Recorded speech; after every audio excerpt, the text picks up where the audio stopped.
സ്വർഗരാജി മരുവും മാതാവേ, പരിമളഭാജനമേ, സർവചരാചര പാലകനേ, മാനവകുലമതിനർപ്പിച്ച നിർമ്മലമാം മണിമന്ദിരമേ, പാവന കന്യേ ഭാഗ്യവതി. ദൈവ നാമം മഹത്വപ്പെടട്ടെ. ഏറ്റവും ആദരണീയനായിരിക്കുന്ന വാത്സല്യമുള്ള വിശ്വാസികളുടെ സമൂഹമേ, അനുഗ്രഹീതമായ അമ്മയുടെ വാങ്ങിപ്പ് പെരുന്നാളിനനുബന്ധിച്ചുള്ള നോമ്പാചരണത്തിൻ്റെ ശ്രേഷ്ഠമായ ദിനങ്ങളിൽ വചനത്തിൻ്റെ പൊരുൾ തിരിപ്പാൻ്റെ കോണം ഒരുക്കപ്പെട്ടിരിക്കുന്ന ഈ ശ്രേഷ്ഠമായ ശുശ്രൂഷയുടെ ഭാഗമാകുവാൻ എനിക്ക് ലഭിച്ച ദൈവകൃപയ്ക്കായിട്ട് ഞാൻ ദൈവത്തെ മഹത്വപ്പെടുത്തുകയാകുന്നു, സ്തോത്രം ചെയ്യുക. വല്ലാത്തൊരു കാലഘട്ടത്തിലൂടെയാണ് ഞാനും നിങ്ങളും ഇന്ന് ജീവിക്കുന്നത്.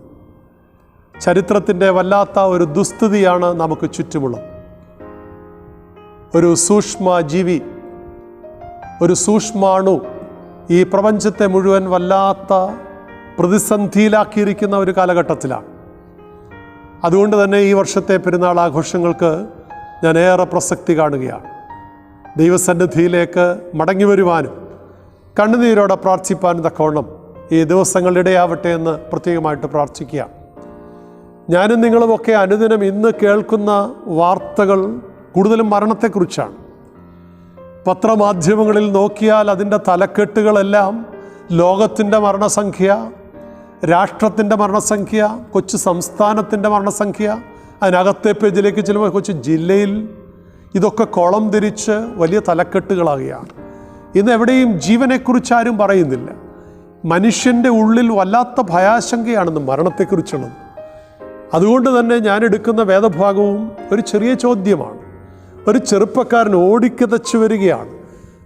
പശ്ചാത്തലം തമ്പുരാൻ്റെ പരസ്യ ശുശ്രൂഷയുടെ കാലമാണ്, വേളയാണ്. ഓടിക്കിതച്ചു വന്ന് തമ്പുരാൻ്റെ മുമ്പിൽ മുട്ടുമടക്കുകയാണ്. മുട്ടുമടക്കിയിട്ട് തമ്പുരാനെ വന്ദിക്കുകയാണ്, ആദരിക്കുകയാണ്. അതിനുശേഷം ഒരു കൊച്ചു ചോദ്യം ചോദിക്കുന്നു. ചോദ്യം മറ്റൊന്നല്ല, what shall I do to inherit eternal life? ഗുരു, നിത്യജീവനെ അവകാശമാക്കാൻ ഞാൻ എന്ത് ചെയ്യണം? ജീവനപ്പുറം, ജീവിതത്തിനപ്പുറം, മരണത്തിനപ്പുറം എന്ത് എന്നുള്ള ചോദ്യത്തിന് തമ്പുരാനോട് ഉത്തരമിരക്കുന്നൊരു മനുഷ്യനെയാണ് കാണുന്നത്. ശുദ്ധമുള്ള മത്തായിയുടെ സുവിശേഷത്തിലും മർക്കോസിൻ്റെ സുവിശേഷത്തിലും ലൂക്കോസിൻ്റെ സുവിശേഷം 18-ാം അധ്യായത്തിൻ്റെ 18-ാം വാക്യത്തിലും ഇത് സുന്ദരമായിട്ട് സമവീക്ഷണ സുവിശേഷങ്ങളെല്ലാം പ്രതിപാദിക്കുന്ന മനോഹരമായൊരു ചിത്രമാണ്. യേശുവിൻ്റെ സമീപത്തേക്ക് എല്ലാവർക്കും പരിചിതമായ ഒരു വേദചിന്തയുമാണ്. അതുകൊണ്ട് അതിൻ്റെ വിശദാംശങ്ങളിലേക്കൊന്നും കടക്കാൻ ആഗ്രഹിക്കുന്നില്ല. അമ്മയുടെ ഈ പെരുന്നാളിനോട് ചേർന്ന് നിന്നുകൊണ്ട് ഈ ചെറുപ്പക്കാരൻ്റെ ചോദ്യങ്ങൾക്ക് നമുക്ക് ഉത്തരം കണ്ടെത്തുവാൻ, ആ വലിയ അനുഗ്രഹീതമായ അനുഭവത്തിലേക്കുള്ള വഴി എന്താണെന്ന് കണ്ടെത്തുവാനുള്ള ഒരു എളിയ ശ്രമമാണ് ഈ ചുരുങ്ങിയ സമയത്തെ ശുശ്രൂഷയിലൂടെ ഞാൻ ആഗ്രഹിക്കുന്നത്. ആംഗലേയ സാഹിത്യത്തിലെ കുലപതിയായി വിശേഷിപ്പിക്കുന്ന 20-ാം നൂറ്റാണ്ടിൻ്റെ ഉത്തരാർത്ഥത്തിൽ ജീവിച്ചിരുന്ന T.S. എലിയറ്റ് തൻ്റെ സുന്ദരമായൊരു പ്രതിപാദ്യം അദ്ദേഹം പറയുന്നുണ്ട്. For every beginning there is an end, for every end there is A beginning. എല്ലാ തുടക്കത്തിനും ഒരു ഒടുക്കമുണ്ട്, എല്ലാ ഒടുക്കത്തിനും ഒരു തുടക്കമുണ്ട്.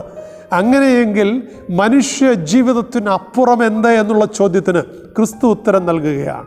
ചോദ്യവും അത് തന്നെയാണ് ഈ ചെറുപ്പക്കാരൻ്റെത്. എന്താണ് ഞാനത് നേടാൻ, ഈ മരണത്തിന് അപ്പുറമുള്ള ജീവിതത്തിൻ്റെ അനുഭവത്തിലേക്ക് ചെന്നെത്തുവാൻ, അത് സ്വായത്തമാക്കുവാൻ, ആർജിക്കാൻ ഞാൻ എന്ത് ചെയ്യണമെന്നുള്ള ചോദ്യമാണ്. തമ്പുരാൻ വളരെ ഹൃദ്യമായി അവനെ ചേർത്ത് നിർത്തുന്നുണ്ട്. അവനെ സ്നേഹിച്ചു എന്ന് തിരുവചനം സൂചിപ്പിക്കുന്നുണ്ട്. അവനെ സൂക്ഷിച്ച് നോക്കിയെന്ന് പറയുന്നുണ്ട്. എന്നിട്ട് അവർ തമ്മിലുള്ള ഒരു ഹൃദ്യമായ സംഭാഷണ പരമ്പരയാണ് അവിടെ കാണുന്നത്. അതൊക്കെ നമ്മൾ പലപ്പോഴും ധ്യാന വിഷയമാക്കിയിട്ടുള്ളതാണ്. അതിലേക്കൊന്നും കടക്കുന്നില്ല. വേദപുസ്തകത്തിൻ്റെ പൊതുവായ പശ്ചാത്തലത്തിൽ നിന്നുകൊണ്ട് രണ്ട് ചിന്തകൾ, നിത്യജീവനിലേക്കുള്ള പ്രവേശന കവാടം തുറക്കപ്പെടാൻ നാം ചെയ്യേണ്ടുന്ന രണ്ട് കാര്യങ്ങൾ, അനുഷ്ഠിക്കേണ്ടുന്ന രണ്ട് കാര്യങ്ങൾ, പ്രത്യേകിച്ച് അമ്മയുടെ ജീവിത പശ്ചാത്തലത്തിൽ നിന്നുകൊണ്ട് നാം അതിനെ നോക്കിക്കാണുകയാണ്.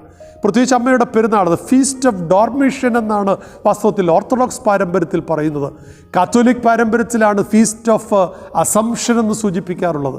അതെ, ഫീസ്റ്റ് ഓഫ് അസംഷൻ അല്ല, ഇവിടെ നമുക്ക് ഓർത്തഡോക്സ് പാരമ്പര്യത്തിൽ ഡോർമിഷൻ എന്നാണ് സൂചിപ്പിക്കുന്നത്. അമ്മയുടെ വാങ്ങിപ്പിൻ്റെ പെരുന്നാളാണ്. ഒരു സാധാരണ സ്ത്രീയെ പോലെയാണ് അവൾ മരിച്ചത്. വാസ്തവത്തിൽ അവളെ അടക്കം ചെയ്യുന്നതായിട്ടും വേദപുസ്തകത്തിൽ സൂചിപ്പിക്കുന്നു. ആ കല്ലറ നേരിൽ പോയി കാണാനുള്ള ഭാഗ്യം എനിക്കും ഉണ്ടായിട്ടുണ്ട്. ഗത്സമന തോട്ടത്തിൻ്റെ താഴ്വശത്തായിട്ടാണ് അമ്മയെ അടക്കം ചെയ്യപ്പെട്ട കല്ലറ. അവിടെ നേരം പുലരുമ്പോൾ യഹൂദ പാരമ്പര്യം അനുസരിച്ച് സുഗന്ധദ്രവ്യങ്ങളും പേറിക്കൊണ്ട് ചെല്ലുമ്പോഴാണ് ആ കാഴ്ച കാണുന്നത്. അവിടെ അമ്മയുടെ ശരീരമില്ല. അവിടെ കുറേ നറുപുഷ്പങ്ങൾ, നല്ല നറുമലരുകൾ അവിടെ കിടക്കുകയാണ്. വെളുത്ത ചില പുഷ്പങ്ങൾ കാണുകയാണ്. അവർ അന്താളിച്ചു. പിന്നീടാണ് ശിഷ്യ സമൂഹത്തിന് തിരിച്ചറിയുന്നത്.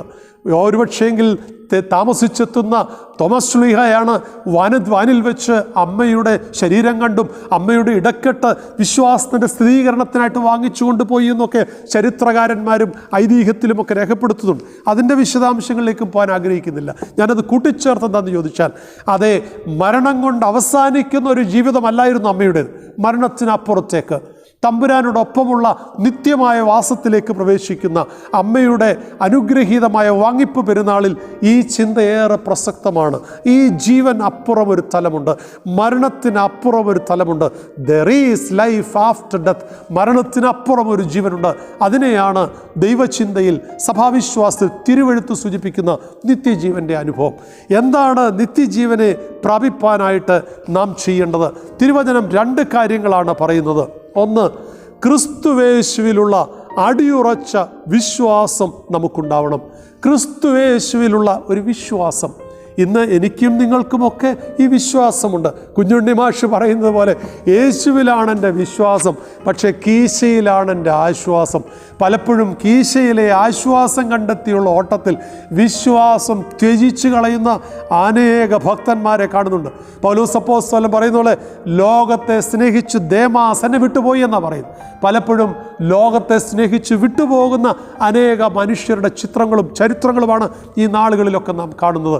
ലോകത്തിൻ്റെ പിന്നാലെ മനുഷ്യൻ പരക്കം പാഞ്ഞപ്പോഴുണ്ടായ പ്രതിസന്ധിയാണ് ഇന്ന് ലോകം നേരിടുന്ന വലിയ പ്രശ്നങ്ങളും പ്രതിസന്ധികളും.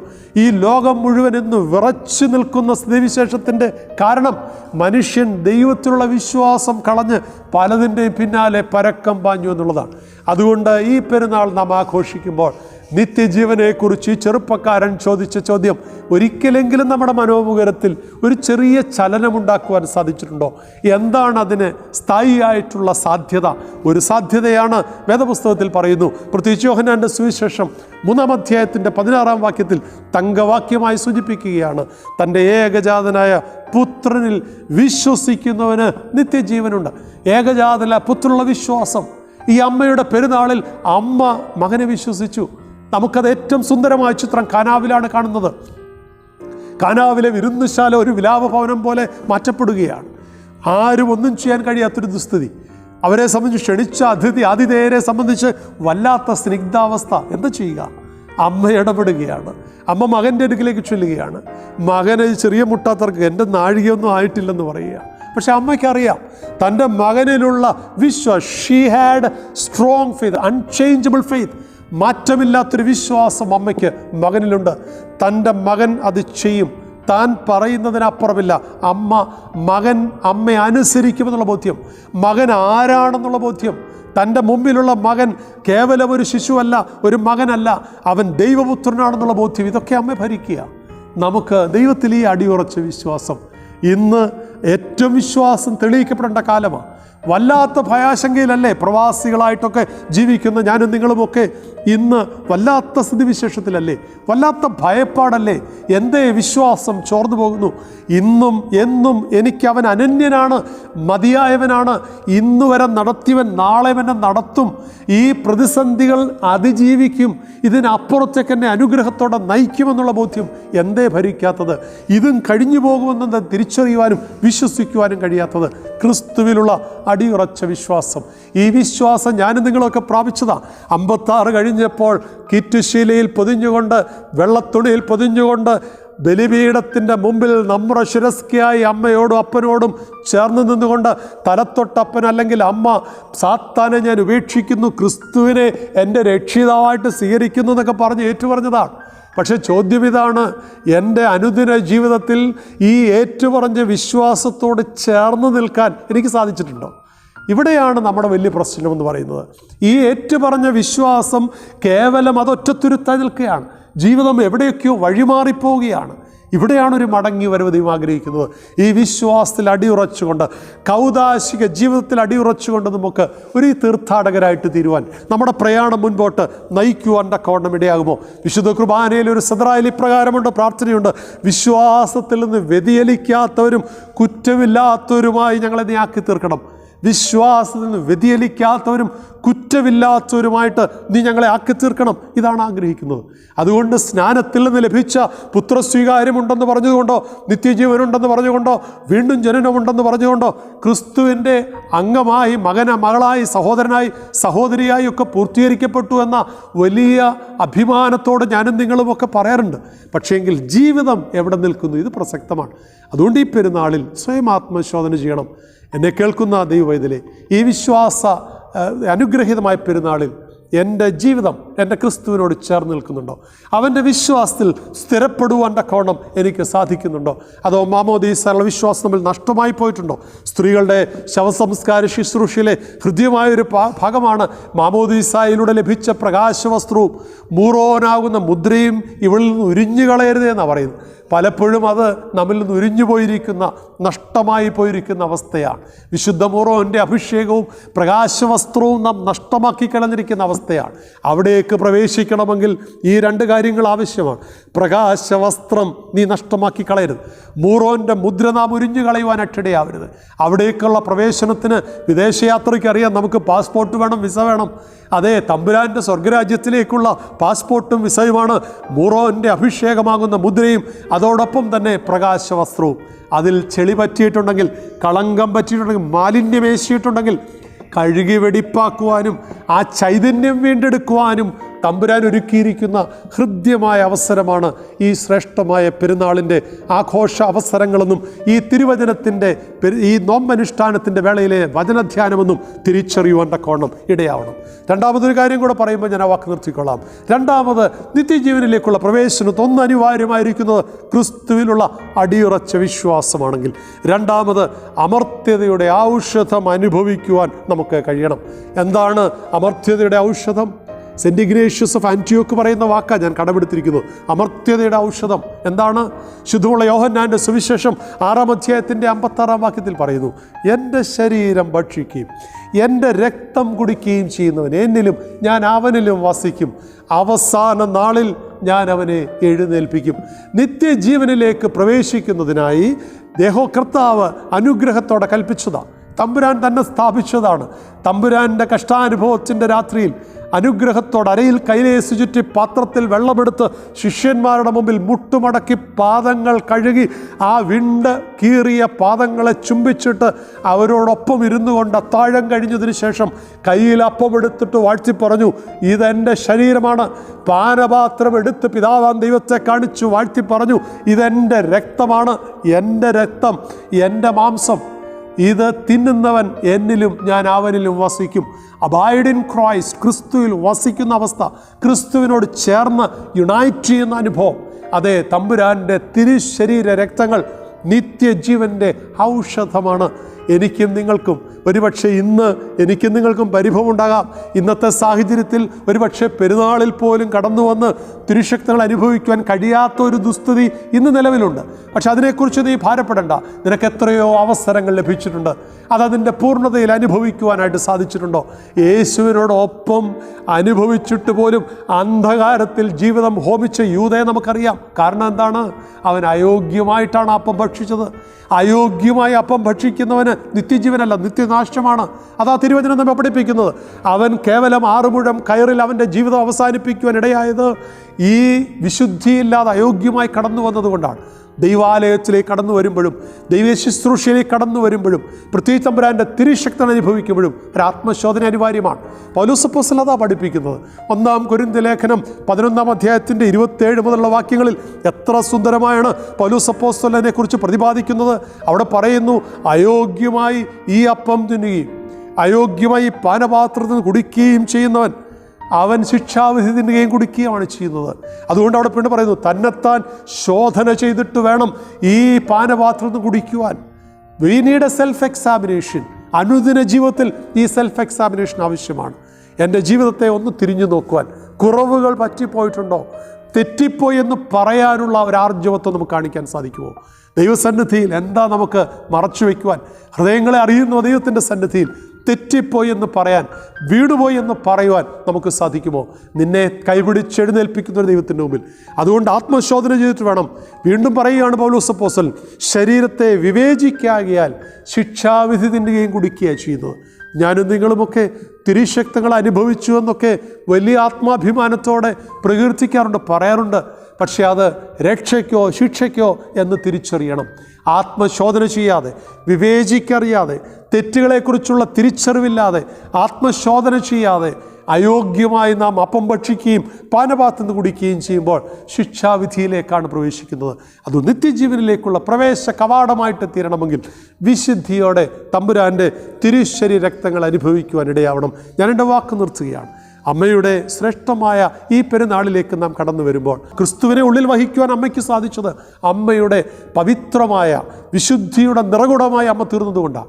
അതുപോലെ ക്രിസ്തുവിനെ ഞാനും നിങ്ങളും അവനെ സ്വീകരിക്കുവാനായിട്ട് ഒരുങ്ങുമ്പോൾ, ക്രിസ്തുവിനെ ഉദരത്തിൽ അമ്മ വഹിച്ചെങ്കിൽ ഉള്ളിൽ ക്രിസ്തുവിനെ ആവാഹിക്കുവാനുള്ള വിളിയാണ് ഈ പെരുന്നാളിൽ നമുക്കുള്ളത്. അമ്മയുടെ ദൗത്യത്തിലേക്ക് നമ്മെ വിളിക്കുക. ഓരോ തിരുശരീര രക്തങ്ങളും അനുഭവിക്കുമ്പോൾ അമ്മയുടെ അനുഭവത്തിലേക്ക് ഞാനും നിങ്ങൾ ഉയരുകയാണ്. അമ്മ ഉദരത്തിൽ വഹിച്ചെങ്കിൽ ഉള്ളിലേക്ക് ക്രിസ്തുവിൻ്റെ തിരുശക്തികൾ നാം ആവാഹിക്കുമ്പോൾ, അവനെ സ്വീകരിക്കുമ്പോൾ, അത് വിശുദ്ധിയോടെ അല്ലെങ്കിൽ അത് ജീവിതത്തിൻ്റെ നാശത്തിന് ഹേതുവായിട്ട് തീരുവാൻ തക്കവണ്ണം ഇടയാകും. അതുകൊണ്ട് ഈ കൊച്ചു ചെറുപ്പക്കാരൻ വന്ന് യേശു തമ്പുരാനോട് ചോദിച്ച ചോദ്യം ഏറ്റവും അർത്ഥപൂർണ്ണമാണ്.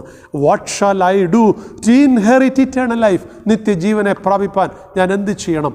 തമ്പുരാൻ തിരുവചനത്തിലൂടെ കൽപ്പനകൾ പ്രമാണിക്കാനാണ് അവനോട് മറുപടി പറയുന്നത്. എന്താ തമ്പുരാൻ പറഞ്ഞ കൽപ്പനകളാണിത്? ഒന്ന്, ദൈവത്തിൽ അടിയുറച്ചൊരു വിശ്വാസം ഉണ്ടാവണം, അചഞ്ചലമായൊരു വിശ്വാസം ഉണ്ടാവണം. എന്തും എനിക്ക് ചുറ്റും നടന്നോട്ടെ, എന്നെ നടത്തുന്നൊരു ദൈവം. ദൈവം അറിഞ്ഞും ദൈവം അറിയാതെ ഒന്നും സംഭവിക്കില്ല.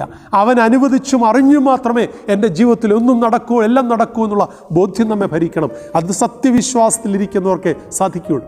ആ വിശ്വാസം ദൃഢപ്പെടുവാൻ സാധിക്കട്ടെ. 2, അവനെ ഉള്ളിൽ ആവാഹിക്കുവാൻ സാധിക്കണം.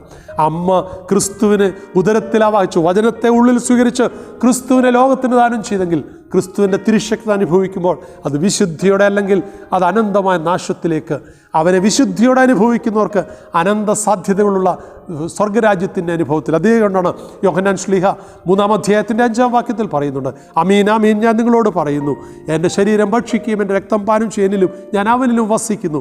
അതെ, ഞാൻ വെള്ളത്താലും ആത്മാവിനാലും വീണ്ടും ജനിച്ചില്ലെങ്കിൽ സ്വർഗരാജ്യം അവകാശമാക്കുവാൻ സാധിക്കുകയില്ല.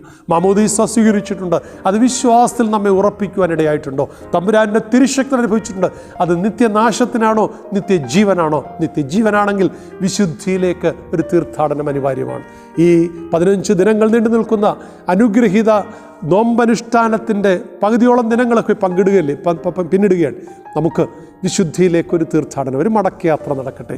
ആ വിശുദ്ധിയുടെ പൂർണ്ണതയിൽ തമ്പുരാനെ ഉള്ളിൽ ആവാഹിച്ചുകൊണ്ട് നിത്യജീവൻ്റെ അവകാശികളായിട്ട് തീരുവാൻ തക്കവണ്ണം ദൈവത്തിൻ്റെ പരിശുദ്ധ റൂഹ നമ്മെ ഓരോരുത്തരെയും സഹായിക്കട്ടെ എന്ന പ്രാർത്ഥനയോട്, എന്നെ ശബ്ദപരിധിയിൽ കേൾക്കുന്ന എല്ലാവർക്കും ദൈവകൃപ ലഭിക്കട്ടെ എന്ന പ്രാർത്ഥനയോട് എൻ്റെ വാക്ക് നിർത്തുന്നു. ദൈവം നമ്മെ എല്ലാവരെയും വാഴ്ത്തി അനുഗ്രഹിക്കട്ടെ. സർവേശ്വരനാ നിയമിതയായോളേ, നിബിയന്മാർ വഴിയാ മുന്നറിവേകിയ മിശിഹായി, പോറ്റി വളർത്തിയ ഭാഗ്യവതി, പാരിൻ ശാപം നീക്കിയിടാൻ തിരുമകനെ നല്ല